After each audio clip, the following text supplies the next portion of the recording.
Hola, ¿qué tal? ¿Cómo están? Mi nombre es Saúl López Santizo.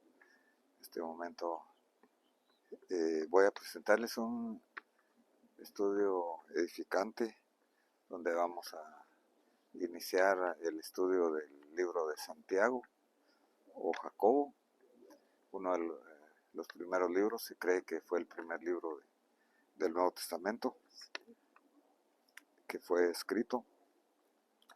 ¿Cómo es probada la fe? ¿Cómo estar preparados? ¿Cuáles son los resultados? Vamos a ver que Santiago escribe esta carta principalmente a la iglesia del primer siglo, posiblemente entre los años 45 a 50 después de Cristo. Jacobo fue uno de los hermanos del Señor Jesús, medio hermano de Jesús, junto con José, Simeón y Judas, según nos dice Mateo 13:55. Vio a Jesús resucitado, según testifica Pablo en 1 Corintios 15:7, y dirigió la iglesia de Jerusalén, de acuerdo a Hechos 15:13.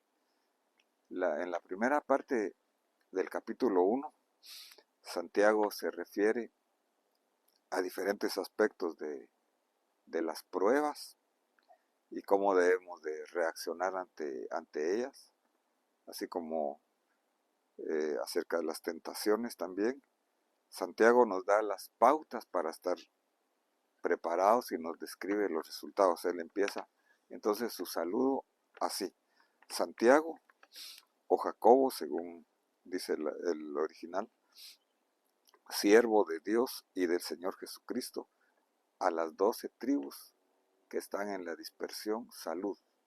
Entonces lo primero que notamos en el saludo es la humildad de Jacobo, de Santiago. Él no se identifica como hermano del Señor, sino se identifica como un siervo, como un esclavo de Dios y del Señor Jesucristo. Escribe su carta entonces a la iglesia formada principalmente por una población judía que estaba dispersa en gran parte del Imperio Romano de aquel tiempo y que estaban sufriendo por diversas pruebas, diversas dificultades. Y entonces sigue diciendo la lectura: hermanos, tened por sumo gozo cuando os halléis en diversas pruebas. No dice si tengáis diversas pruebas, sino cuando os halléis en diversas pruebas, sabiendo que la prueba de vuestra fe produce paciencia. Otra forma de leerlo es perseverancia o resistencia, y que la paciencia tenga su resultado perfecto, para que seáis perfectos y cabales o completos, sin que os falte nada. Esta palabra perfecto o completo significa maduro. Pero si alguno de vosotros tiene falta de sabiduría, que la pida a Dios, el cual da a todos abundantemente. Aquí tenemos a un Dios generoso que está interesado en darnos según nuestras necesidades. Y sin reproche o sin limitación le será dada, pero pida en fe, sin dudar, porque el que duda es semejante a la ola del mar, impulsada por el viento y echada de una parte a otra. No piense el tal hombre que recibirá alguna cosa del Señor, siendo un hombre de doblado ánimo, inestable en todos sus caminos. Entonces se requiere que haya una disposición. Dice el Señor Jesús también en el Sermón del Monte: no se puede servir a dos señores. Entonces tiene que haber una resolución de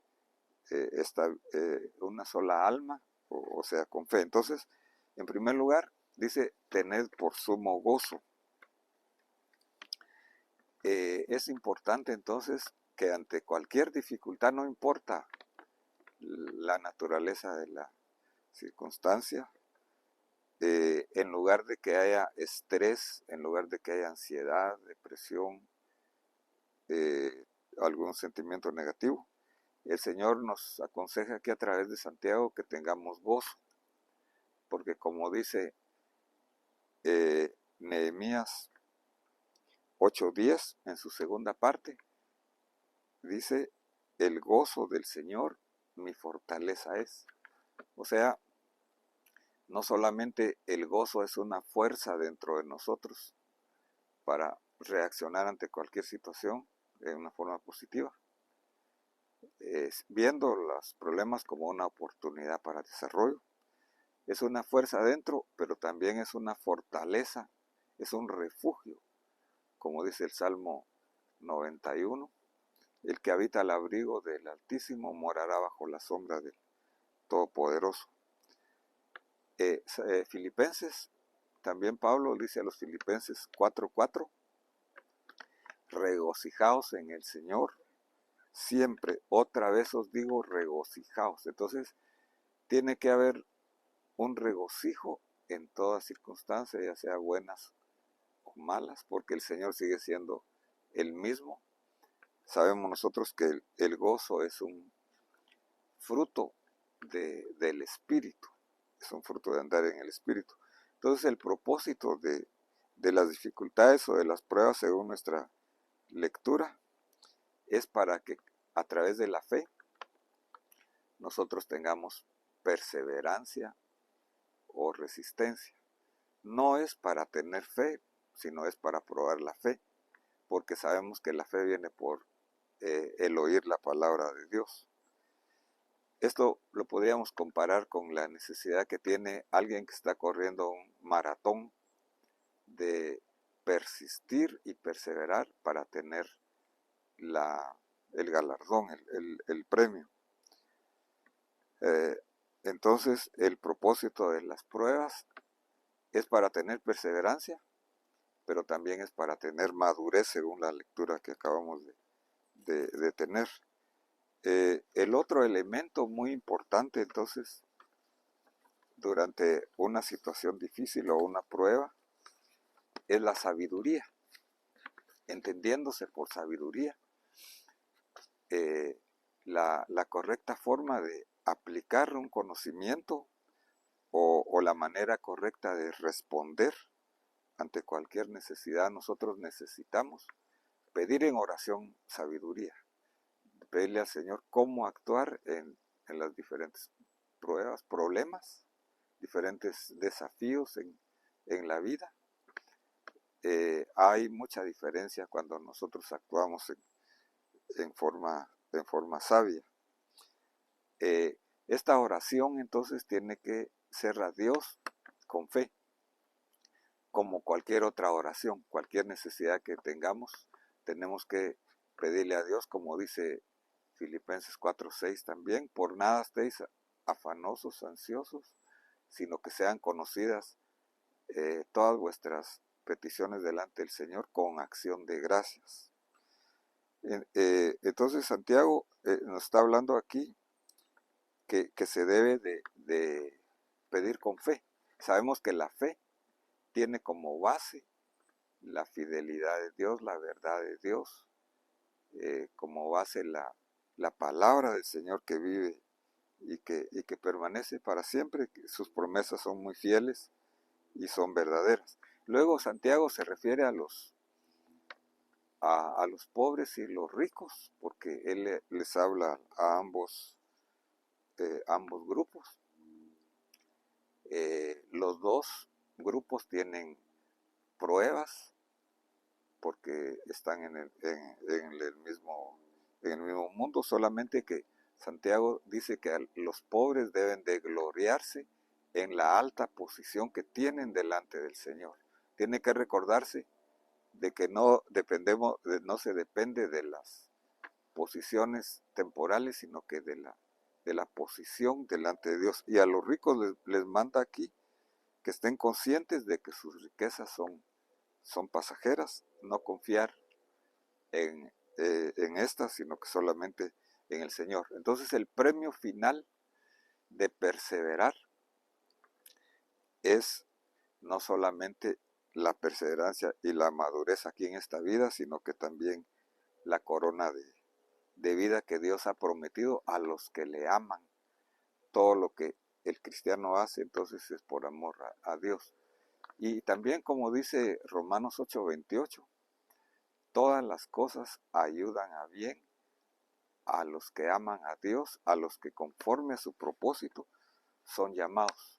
Luego, Santiago habla aquí de la tentación, que es una prueba interior.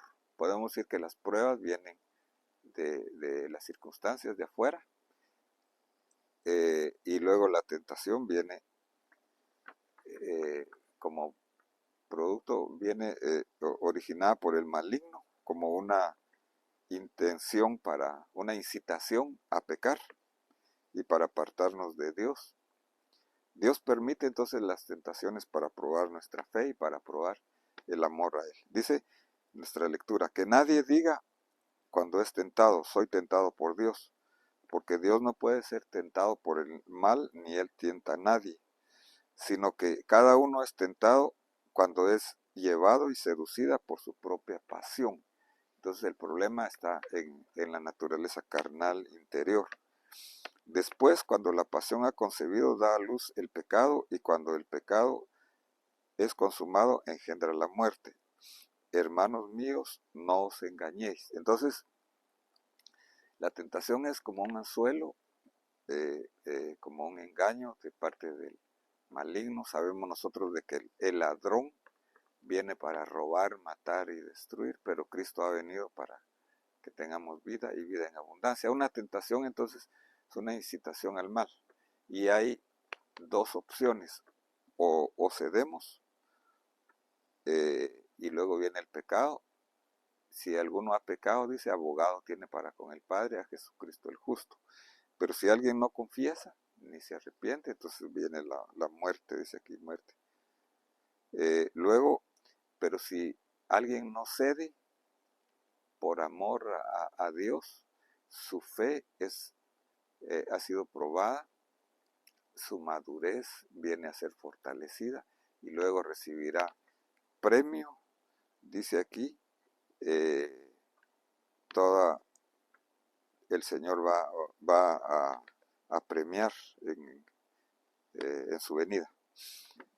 Amados míos, no os engañéis. Toda dádiva y todo buen perfecto viene de lo alto, desciende del Padre de las luces, en el cual no hay cambio ni sombra de variación.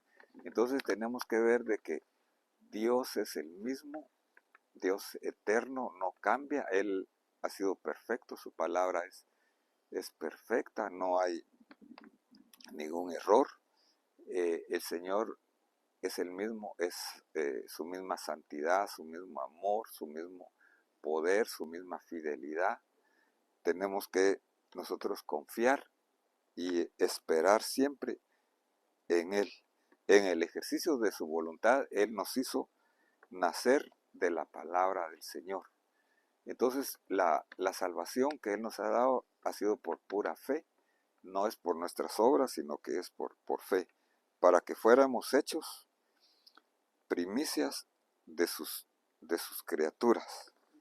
Muy bien, entonces Dios no cambia, Dios es eterno, debemos de confiar totalmente en Él. Para terminar, vamos a decir entonces que las pruebas no son una opción, sino que es lo normal en nuestra vida. Tú puedes estar siendo probado en diferentes formas, pero podemos decidir nosotros tomar los recursos que Dios nos da, los recursos espirituales que nos ha dejado en su palabra y en sus promesas. Haciendo esto, nuestra vida va a ser fortalecida, nosotros vamos a tener perseverancia, vamos a tener recompensas, va a haber madurez, y con sabiduría vamos a tener aún más sabiduría.